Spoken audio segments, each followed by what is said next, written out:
बसा. हॅलो. छत्रपती शिवाजी महाराज की जय भवानी. इथे उपस्थित सर्व मान्यवर, महाराष्ट्र राज्य बैलगाडी संघटनेचे अध्यक्ष नितीनआबा शेवाळे असतील, सर्वात शांत संयमी आणि गरीब प्राणी असले आंध्रप्पा असतील, विलासराव पेलवान असतील, अमोलदादा असतील, दादा असतील, आणि सर्वांची काही नावं घेत नाही मी. इथे सर्वात वरिष्ठ आणि सर्वात भाई आहेत. मी लहान असताना इथे आलो होतो कराडमध्ये. जावेद भाई कुठे आहेत? हां. त्यावेळेला मला सांगितलं मगाशी का भाई आम्ही एकदम शांत आणि सरळ माणसं आहोत. तेव्हा जावेद भाई आपल्याशी एक माणसाने पैरा केला होता 20 वर्षापूर्वी, आणि त्या माणसाने सांगितलं होतं, तेव्हा लिंग्या लहान होता, लिंग्या कुठे? हां. तेव्हा सांगितलं होतं का तुम्ही आम्हाला घाटावर 2 मैदानं बैल द्या, मी तुम्हाला बैल देतो. जावेद भाई आपण त्या माणसाला बैल दिला. जेव्हा 2 मैदानं पळून झाली, ड्रायव्हर पण त्यांचाच, छकडा पण त्यांचाच, आमच्या बैलाला कॅसरं बांधणारं पण तेच, सर्व ते जावेद भाई. आणि त्यावेळेला झालं 2 मैदानं झाली, तिसरे जावेद भाईला बोललो, जावेद भाई बैल भरायची तर आपल्याला गाडी करायची आहे. माणूस फोनच उचलत नाही. त्याच्यानंतर जावेद भाई पुन्हा बैल मुंबईला आणली. एक माणूस आलता काहीतरी भांडणं करून कराडवरून, बरोबर ना, लंगोटावर ते अंगल करतो लिंग्या. मी लिंग्याला बोललो, ह्यो आणि आपला बैल नव्हती ना, बोलतो ह्यो इकडे कसं काले ते.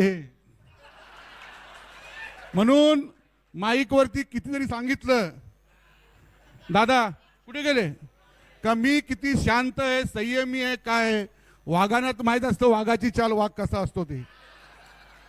बघा भावांनो, माझी 3री पिढी आहे या घाटावरती. काही लोकांना सुरुवातीला जे अशी लोक आहेत काही माहीत नसतं, अरे आपला घाटी घाट बोलतो का, असं नाही आहे. जेव्हा आम्ही मुंबईवरून चढतो, जेव्हा आमची एकविरा आई आहे कुलदेवी घाटावरच आहे. आम्ही जेव्हा लग्न कार्य होतात जेजू, तेव्हा आमच्या घाटावरच आहे. त्यामुळे पश्चिम महाराष्ट्र घाट हा पिढ्यानपिढ्याला आमचा संबंधातला आहे, आणि त्यातला कराड हा सर्वात जवळचा आहे. आज आमचे भाग्य बघा, पंढरी शेठ नंतर पंढरी शेठ होते, मिलिंद शेठचे वडील होते, मोहन शेठ राऊत होते, बोलू ताते होते, विष्णू शेठ होते पडल्याचे, एस के पाटील बेतोड्याचे आमचे होते. इथे असं एकही व्यक्ती नसेल का त्याला मी ओळखत नसेल, एकही व्यक्ती मला ओळखत नसेल. मी लिंग्याला त्या दिवशीच बोललो, लिंग्या तू म्हातारा जरा माझ्यापेक्षा लहान आहेस. कारण कसं आहे बघा भावांनो, ज्या दिवशी विलास पेलवानांचं आणि आबांचं भांडण झालं, सर्वात पहिला मी फोन विलास पेलवानला केला असेल आणि सांगितलं त्याची आई झावाला आम्ही येऊ का, तुला खरं खोटं. त्याच्यानंतर मी आबाला फोन केला आणि मगाही सांगितलं निजामाची आवला. जेव्हा कमेंट पडली संध्याकाळी बघा 8:30-9 सगळे वाघ 90% वाघ दूध पिलेले असतात, तुम्हाला सांगायची गरज नाही. त्याच्यामध्ये मी पण असतो.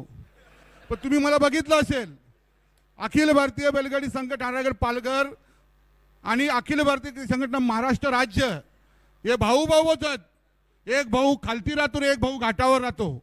आणि इथली पश्चिम महाराष्ट्राची बरीचशी मंडळी आहेत, रिक्षा चालक आहेत, माथाडी कामगार आहेत, वाई साईडची जी मंडळी ताबा ही बरी साड्यांच्या दुकाने वगैरे भेटतात आम्हाला. मला विचारतात, मी एक पोपट घ्यायला गेलो होतो प्रॉफिट मार्केटमध्ये, त्यांनी मला 1,20,000 सांगितलं, पोरं मागे लागलेला. मी पोपटीची किंमत करतो, एकाने माझ्या मागे हात लावला, भाई काय तुम्हाला ओळखतो या इकडे. त्यांनी तो 1,20,000 पोपट दुसऱ्या दुकानदाराने मला 60,000 घेऊन दिला अर्ध्या किमतीमध्ये. का मी बैलगाडा मालक आहे. तो बोलत होता मला का तुम्ही आमच्याकडे बैल शर्ती केल्या जातात. आता विषय बघा, सर्वांना भूक लागलेली आहे, बरेचसे विषय समजलेत. आणि दादांनी मला सांगितलं की स्वतःची बैल आम्हाला पळून दिली नाही. ठीक आहे, आमची काही चुकी झाली असेल, मी दिलगिरी व्यक्त करतो, पण याच्यामध्ये लक्षात घ्या. नाही सांगतोय, तर तुम्ही सांगितलं पाठीमागून म्हणून बोललो. म्हणून याच्या पुढे कुठलाही विषय असेल बघा, आमची जी संघटना तयार झालेली आहे या तुमच्या लोकांच्या सल्ल्याने झालेली आहे. आम्ही एकदम स्ट्रिक्ट निर्णय घेतले. तुम्हाला माहिती आहे मुंबई बिंजोर म्हणजे भांडण गेली 2 वर्ष झाली. दाखवा मुंबईला कुठलं भांडण होतं का. जो भांडण करेल त्याला बाद. आज आमच्याकडे जवळजवळ 80 ते 90 लाख टर्नओव्हर आहे. आज 50 ते 60 लाखाला बॅलन्स असतील आपल्याकडे आप्पा. आणि आज आम्ही प्रत्येक बैलगाडी मालकाला एक कार्ड दिलं आहे आणि असं केलंय का नाव नोंदणी करताना ज्याचा संघटनेचा ID नसेल त्याची गाडी आम्ही नोंद करत नाही. तुम्ही असं करा. आणि बरेचसे हिंदी केसरीचा विषय निघाला. मी लहानपणापासून बघतोय का कोणी पण उठतोय, अरे किती हिंद केसरी, सप्त इंद्र केसरी, अष्टम इंद्र केसरी जावेद भाई समोर बसलाय. आम्ही जवळजवळ पोरेगावचे, पेडगावचे आणि अशी किती मैदान असतील आजपर्यंत 50 ते 60 आम्ही मैदान जिंकले जावेद भाई. आपण बरोबर आहे, आपण पण माहिती आहे किती बैलांनी केली, पण मी कधीच टाकत नाही. मी बघितलं छोटासा वासरू अष्टम हिंद केसरी, त्याच्याला हा पणाला कधी. म्हणून आता बघा, मी मेन मुद्द्यावर येतो भावांनो. आमच्या मुंबईला काय झाले, समृद्धी मार्गामुळे आम्हाला नाशिक, औरंगाबाद तो बघ जवळ पडतो. जेव्हापासून तुम्ही सांगितलंय मोठी संघटना, मोठे भाऊ, तुम्ही आम्हाला आदेश दिला नाशिकचा, औरंगाबाद, जालन्याचा कुठलाही बैल पलवायचा नाही, आम्ही कुठलाही बैल पलवून दिला नाही. पण झालाय प्रॉब्लेम असा, स्वतः माझ्याकडे 2 वासरे आहेत. काही लोकांनी वासरे खरेदी केलेली आहेत. मग अशी विजय भाऊनी सांगितलं, आप्पांनी सांगितलं, आमचं एकही बैल आमच्या नावावर नाही, सगळे विजय कोराच्या नावावर असतात किंवा दुसऱ्या किंवा कोराच्या मामाच्या नावावर असतात. जी काही लोकांनी आमची वासरे घेतली, मोठी बैल बोलत नाही, हरामखोर जो लखनवाला, याला मी सांगतो कानपणाचा विलास पेलांचे वाचलाय तो.